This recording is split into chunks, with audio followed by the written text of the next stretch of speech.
እንኳን ደህና መጣችሁ የፕራክቲስ እንግሊዝኛ የዩቲዩብ ቻናል ነው። በዛሬው ክፍል ቪዲዮአችን አድቨርስ ኦፍ ዲግሪን በቀላል መንገድ የምናያየው ይሆናል ማለት ነው።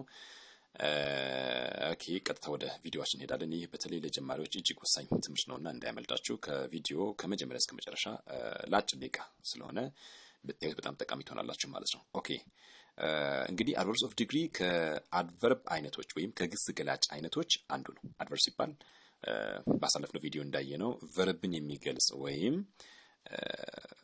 ቨርቡ ለምን ያህል ጊዜ ወይም ደግሞ የት እንዴት ምን እንደተፈጸመ የሚነግረን ስለ ቨርቡ የሆነ መረጃ የሚነግረን ከሆነ አድቨርብ ነው ብለናል። ከነዚህ ውስጥ ደግሞ አድቨርስ ኦፍ ዲግሪ አንዱ ነው። አድቨርስ ኦፍ ዲግሪ show how much of something is being done። አድቨርስ ኦፍ ዲግሪ ማለት አንድ ነገር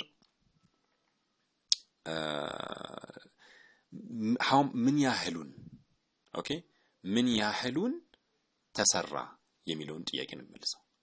it show how much of something is being done። ምሳሌ I almost finished my homework።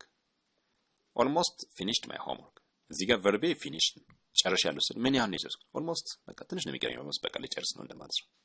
almost አንዱ የአድቨርስ ኦፍ ዲግሪ አይነት ነው ማለት ነው። ሌላው just ነው። I just bought a new car። አሁን I just bought a new car። I am very excited about my new job። በጣም ነው የተደሰትኩት።